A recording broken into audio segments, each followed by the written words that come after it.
Chapter 1. The Theft. Emma stepped outside early that morning, her bag slung over her shoulder. The air was crisp, and the faint hum of distant traffic echoed through the quiet suburban street. She reached the driveway, her eyes scanning automatically for her car. Her steps slowed. Her driveway was empty. For a moment she stood frozen, blinking at the vacant space where her blue sedan had always been. She dropped her bag onto the concrete and looked around. Her chest tightened as her eyes darted up and down the street. The car wasn't there. Maybe she had parked it on the street. She hurried to the curb, glancing left and right. Nothing. No, she muttered under her breath, retracing her steps. Emma returned to the driveway, staring at the empty space as if the car might magically reappear. She rubbed her temples, her thoughts spiraling. Had she forgotten to lock it? Was it towed? Her hands trembled as she pulled out her phone. She dialed 911, pacing the length of her driveway. 911, what's your emergency? The calm voice on the other end asked. My car. It's gone, Emma stammered. It was in my driveway last night and now it's gone. Someone stole it. The operator began asking questions. Can you describe the car for me? It's a blue sedan, Iki bin on Besh model. The license plate is... Emma rattled off the numbers, her voice trembling. When did you last see the car? Last night, Emma said, pacing faster. It was here when I parked it. The operator assured her that an officer would be dispatched to take her statement. Emma thanked them and hung up, her heart still racing. She grabbed her bag from the ground and went back inside, locking the door behind her. The knock on her door came an hour later. Emma opened it to find a uniformed police officer standing on her porch, clipboard in hand. You reported a stolen vehicle? He asked. Emma nodded, stepping aside to let him in. She recounted the events of the morning, explaining how the car had been parked in the driveway the night before. Was the car locked? The officer asked. Yes, Emma said firmly. I always lock it. The officer jotted down notes, his expression neutral. We'll file a report and enter the vehicle into our system. If it turns up, you'll be notified. Emma's shoulders slumped. What are the chances of finding it? The officer hesitated. To be honest, stolen vehicles are difficult to recover. It depends on the circumstances. Emma nodded, though her heart sank at his words. After the officer left, she sat in her living room, staring out at the empty driveway. The sense of violation was overwhelming. The days following the theft were grueling. Without her car, Emma's carefully organized life fell into disarray. Her commute to work, once a short drive, now involved a 30-minute walk to the nearest bus stop. The buses were crowded, slow, and unreliable. At work, her co-workers noticed her distracted demeanor. Everything okay, Emma? Her manager asked one afternoon. My car was stolen, Emma admitted, her voice heavy. The manager's eyebrows rose in sympathy. That's awful. Any news from the police? Not yet, Emma said. Her co-workers offered their support, but it did little to ease her frustration. Running errands became a nightmare. Grocery shopping, once a simple task, turned into a logistical challenge. Emma found herself buying only what she could carry and making multiple trips to the store. Even at home, she couldn't shake the feeling of unease. Someone had been on her property, close enough to take her car. At night, she lay in bed, her ears straining for any unusual sound. Every creak of the house, every rustle of the wind made her heart race. One evening, as she sat in her living room, she heard the faint hum of an engine outside. She froze, her body tensing. Emma moved to the window, parting the curtains just enough to peer outside. The street was empty. The sound faded away, leaving her with a sinking feeling in her chest. The next morning, she stepped outside and noticed something odd. Faint tire tracks marked her driveway. She crouched down to examine them, her mind racing. Had the thief returned? Emma snapped a photo of the tracks and called the police. An officer arrived later that afternoon to take a look. "These could be from any car," the officer said after a quick inspection. "But they weren't here yesterday," Emma insisted. The officer shrugged. "We'll add this to the report, but without more evidence, there's not much we can do." Emma felt a surge of frustration. She thanked the officer and returned to her house, locking the door behind her. That night, she stayed up late, watching the driveway from her window. Her once quiet neighborhood now felt like a place full of shadows and secrets. Chapter 2. The unease grows. The days following the theft were heavy with frustration and fear. Emma couldn't shake the feeling that something wasn't right. Each time she stepped outside, the emptiness of her driveway gnawed at her. But it wasn't just the emptiness. Strange things were starting to happen. One evening, as Emma walked to her mailbox, she noticed faint tire tracks on her driveway. She stopped in her tracks. The lines were faint, but clear enough to catch her attention. She crouched down and ran her fingers over the markings. Her pulse quickened. She didn't drive this car. It was gone. So whose tracks were these? Emma pulled out her phone and snapped a picture of the tracks. She stood up, glancing around her quiet neighborhood. Everything looked normal, but the tracks told a different story. The next morning, Emma found something even stranger. As she walked to her side yard to water her plants, she spotted a key lying near the edge of her driveway. Her breath hitched as she bent down to pick it up. The key was old and scratched, its edges worn smooth. It didn't look like a car key or one for a house. It was small and unmarked, giving no hint of what it might open. Emma stared at the key, her thoughts racing. Who had left it there? Why? She carried it inside and placed it on her kitchen counter. For the rest of the day, she couldn't stop glancing at it. The key felt like a clue, but a clue to what? That night, as she washed the dishes, she heard something that made her pause. The low hum of an engine. Emma froze, the soapy plate slipping from her hands. She turned off the water and listened. The sound was faint, distant, but steady. It wasn't the roar of a car speeding down the street. It was slower, almost deliberate. She wiped her hands on a towel and moved to the window. Parting the curtains slightly, she peered out into the night. The street was quiet. No cars, no movement.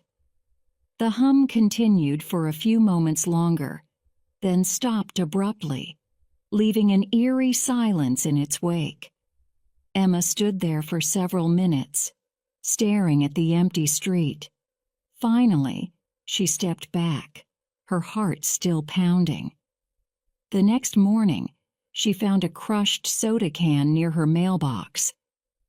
At first, she thought it was just litter, but something about it bothered her. She didn't drink soda, and the can hadn't been there the night before. Each incident felt small on its own, but together, they began to paint a picture Emma didn't understand. The strange noises began a week after the theft. At first, they were subtle, the faint rustle of leaves, a soft creak on the gravel outside. But as the days passed, they grew louder and harder to ignore. One night, Emma woke to the sound of footsteps. Her eyes flew open, and she lay perfectly still, straining to hear. The steps were soft, deliberate, and coming from just outside her window. Her heart pounded in her chest. She reached for her phone, her fingers trembling as she unlocked it. The footsteps paused. Emma sat up slowly, her eyes darting toward the window. The curtains were drawn, but she could feel the presence of someone or something on the other side. She stayed frozen, clutching her phone, listening. After what felt like an eternity, the steps faded away. The next morning, she found a single muddy footprint near her front steps. It was faint, but unmistakable.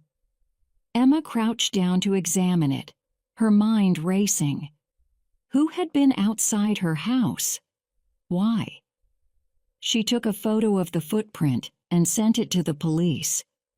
When the officer called back, his response was frustratingly indifferent. "We'll add it to the report, but there's not much we can do without more evidence," he said. Emma hung up, feeling more helpless than ever. That night, she started double-checking all her locks before bed. She even moved a chair in front of the door, a makeshift barrier that made her feel slightly safer. But the noises didn't stop.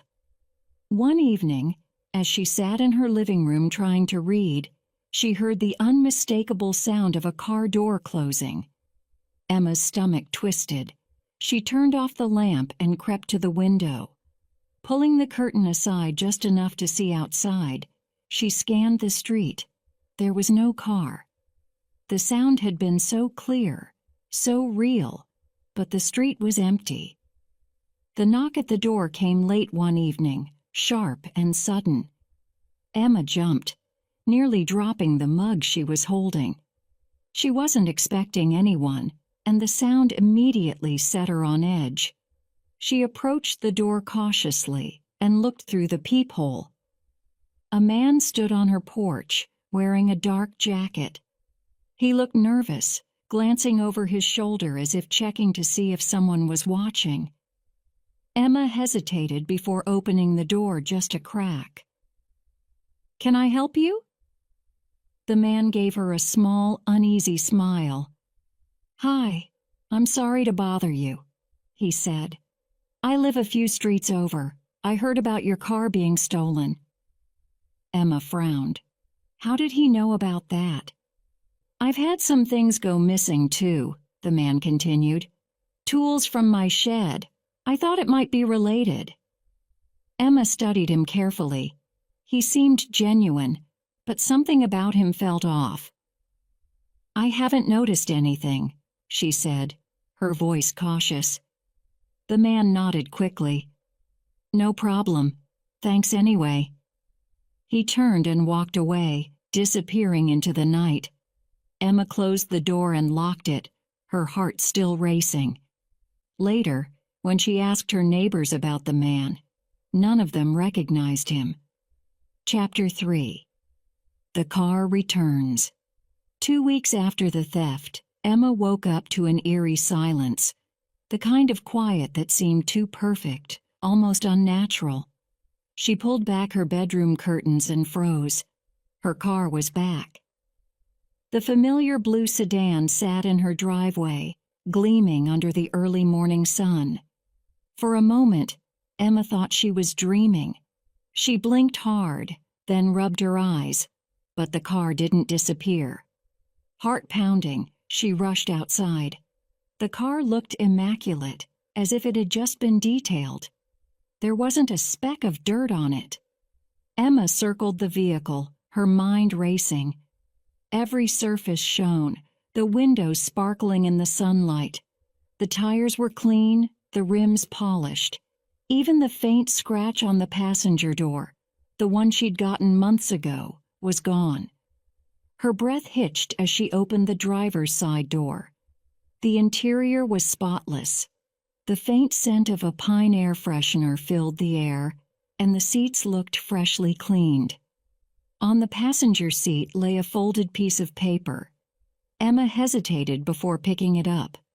Her hands trembled as she unfolded the note.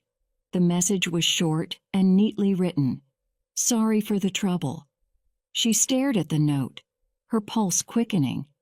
What kind of thief steals a car, cleans it, fills the tank, and then returns it with an apology? She checked the glove compartment. Her registration and insurance documents were still there. She opened the trunk. It was empty, just as she had left it. The car was exactly as it had been before it was stolen. No, it was better. But the note didn't explain anything. Emma stepped back, clutching the paper. She looked up and down the street, half expecting to see someone watching her. The neighborhood was quiet, just as it always was. She hurried back inside and locked the door, her mind racing. Once the initial shock wore off, Emma began inspecting the car for any clues. She grabbed her phone and started taking pictures of the exterior, the interior, and the note. As she looked more closely, something caught her attention.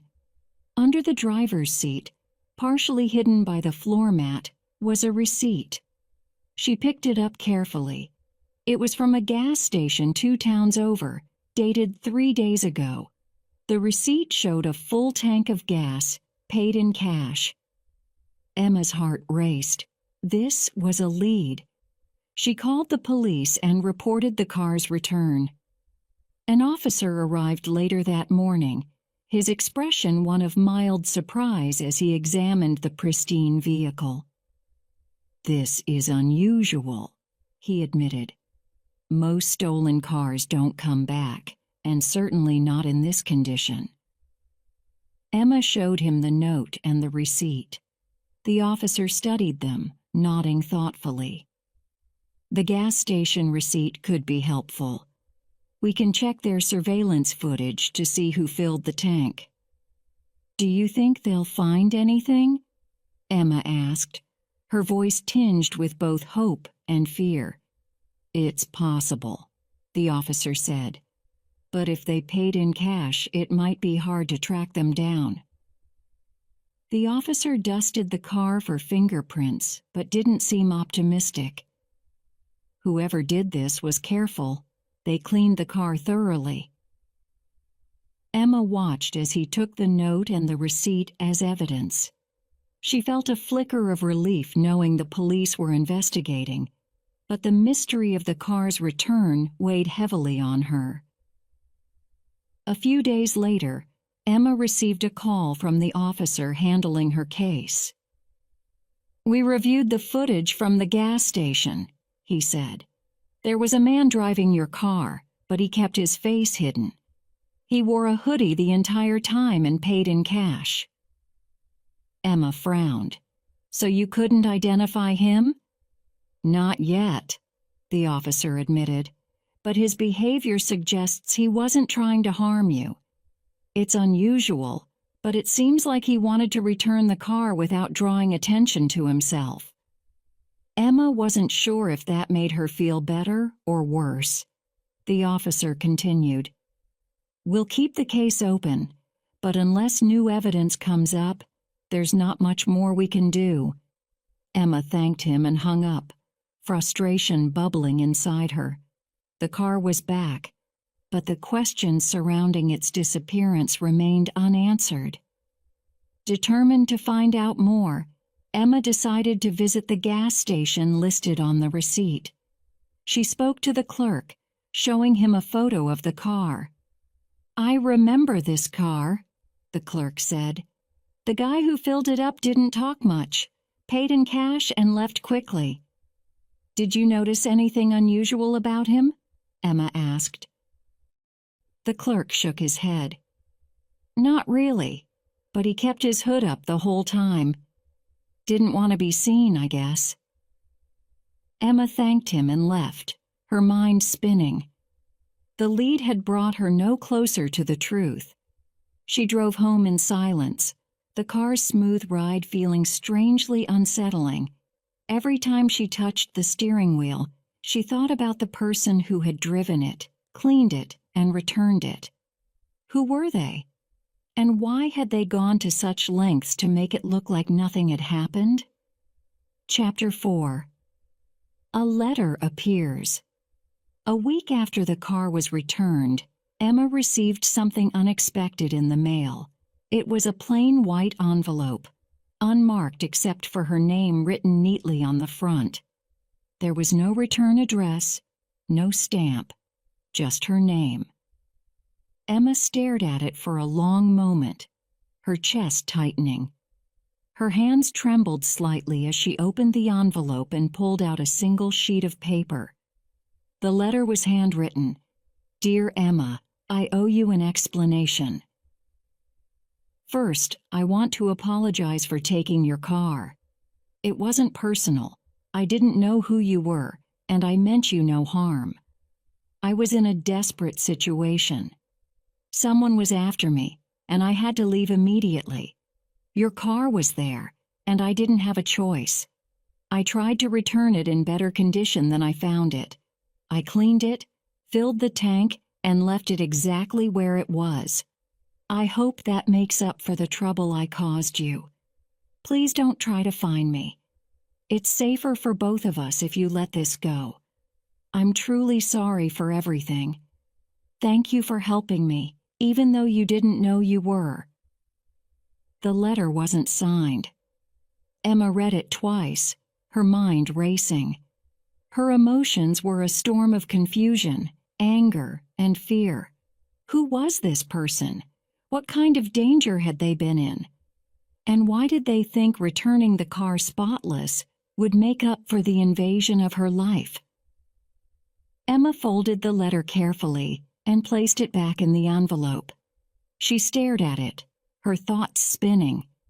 She decided to take the letter to the police. The officer listened as Emma recounted her discovery. He read the letter, his expression unreadable. It's unusual, he admitted. It sounds like whoever took your car was trying to avoid legal trouble. They're clearly asking you to drop the matter. What should I do? Emma asked. The officer hesitated. That's up to you. We can continue investigating, but it's clear this person doesn't want to be found. If you push further, it could put you in more danger. Emma nodded, but her unease only deepened. The letter haunted Emma. She couldn't stop thinking about the words, the way they seemed both apologetic and calculated. For days, she debated her next move. Part of her wanted to let it go, to follow the thief's advice and move on.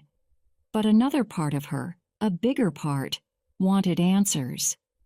She spent hours poring over the details in the letter, trying to find hidden meanings. The mention of someone being after the thief only added to the mystery. Who were they running from? What kind of danger were they in? Emma began searching online for clues. She looked up news articles, trying to find reports of crimes in her area that might match the timeline of her car's disappearance. She found nothing concrete, but the effort consumed her. The thought of the thief knowing her name, her address, and her car made Emma feel exposed. She started noticing every little detail around her house, every creak, every shadow. One night, she heard a soft noise outside, something scraping against the gravel. She froze, her heart pounding, but when she looked outside, she saw nothing. The next morning, she found a small scratch on her car door. It wasn't there before. Emma couldn't shake the feeling that someone was still watching her. The letter had warned her to let it go, but the events that followed made it impossible. She showed the letter to a few close friends, hoping they could offer some perspective. "It sounds like they were in serious trouble," one friend said. "Or they're just trying to cover their tracks," another added. Emma felt torn. She wanted to believe the thief's apology was genuine, but the cryptic nature of the letter left her with more questions than answers. One evening, Emma sat in her car, staring at the note she'd tucked into the glove compartment. She thought about all the unanswered questions, the strange incidents, and the thief's plea to drop the matter.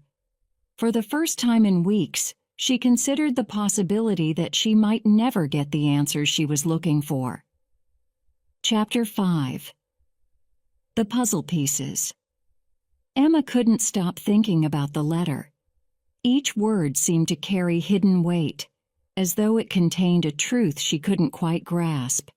She laid out all the clues she had: the tire tracks on her driveway, the strange noises she had heard late at night, the mysterious key she found, the letter.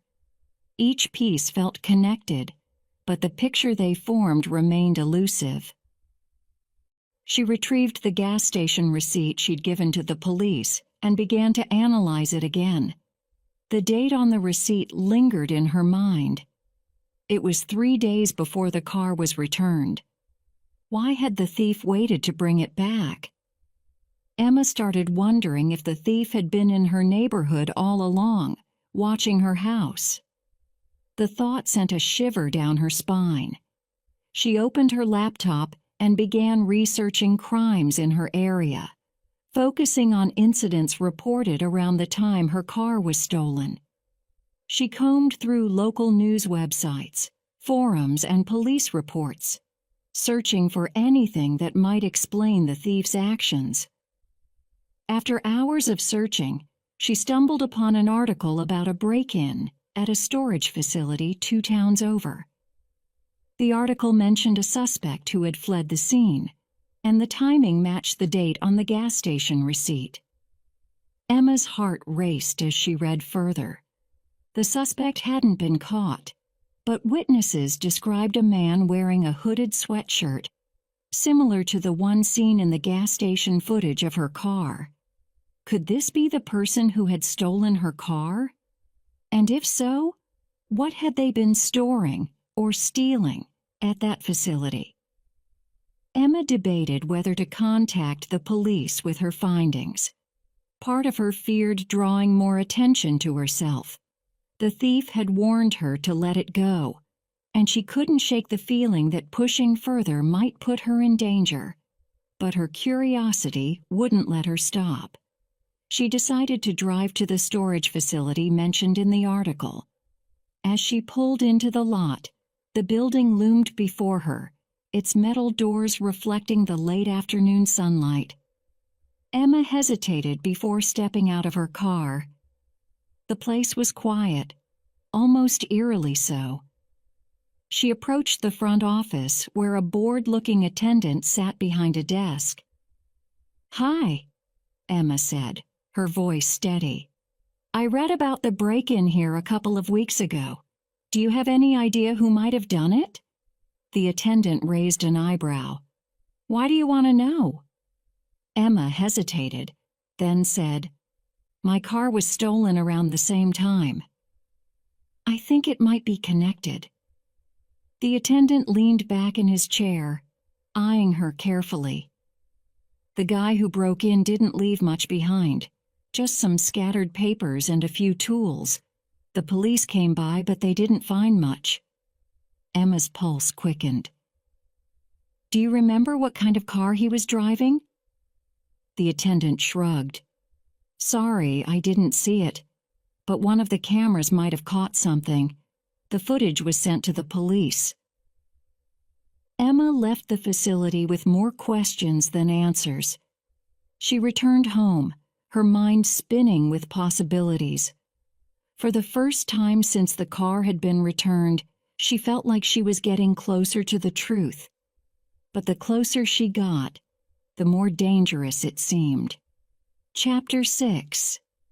A twist unfolds. Days after her visit to the storage facility, Emma received another surprise. A small package appeared on her doorstep.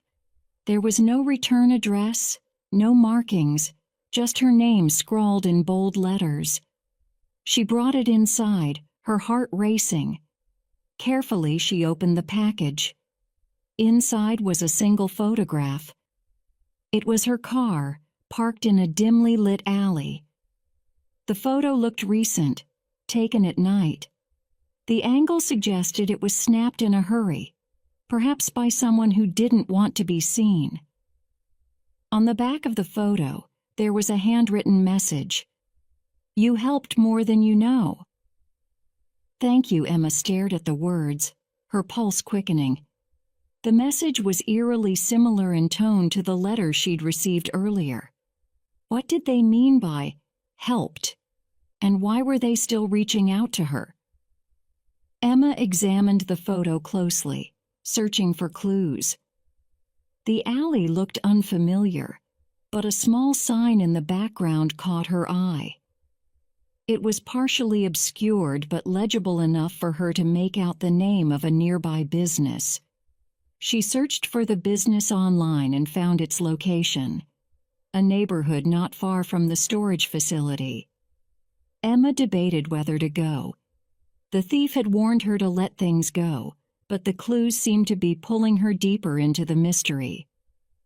That evening, she got into her car and drove to the address from the photo. The alley was exactly as it appeared in the picture, narrow and dimly lit, with tall brick walls on either side. Emma parked a short distance away and walked toward the alley, her footsteps echoing in the quiet street. Her heart pounded as she reached the spot where her car had been parked in the photo. There was nothing there now, just empty space and a faint smell of oil lingering in the air. Emma scanned the area, hoping for another clue. She spotted something glinting near the wall and bent down to pick it up. It was a small metal object, a piece of a broken key. Emma returned home with the broken key, her mind racing. She couldn't shake the feeling that the thief was deliberately leaving breadcrumbs for her to follow. That night, she began digging deeper into the timeline of events surrounding her car's disappearance. The break-in at the storage facility seemed to be a central piece of the puzzle, but Emma suspected there was more to the story. She revisited the article she'd found earlier about the storage facility and its connection to the thief. This time, she noticed a detail she had overlooked before, a reference to a series of similar thefts in nearby towns. Emma began cross-referencing the incidents, looking for patterns. Each crime seemed to involve a suspect fleeing the scene quickly, often leaving behind little evidence. The timeline matched perfectly with the period her car had been missing. One article mentioned an alleged connection to a local criminal ring. The group was known for targeting storage units and warehouses, stealing valuable items and disappearing before the police could respond. Emma's stomach churned. Was the thief part of this ring? Or had they been running from it? She continued her search late into the night, piecing together fragments of information. The more she learned, the more she realized how dangerous the situation might be. The thought of someone using her car to escape such a tangled web of criminal activity sent shivers down her spine. She thought about the letter and the message on the photo. Both had thanked her for helping. But helping with what? Had she unknowingly provided a lifeline for someone desperate to escape a dangerous world? Emma knew she was in over her head. The clues had led her to a truth she wasn't sure she wanted to uncover. She decided to contact the police again, sharing the photo and the broken key.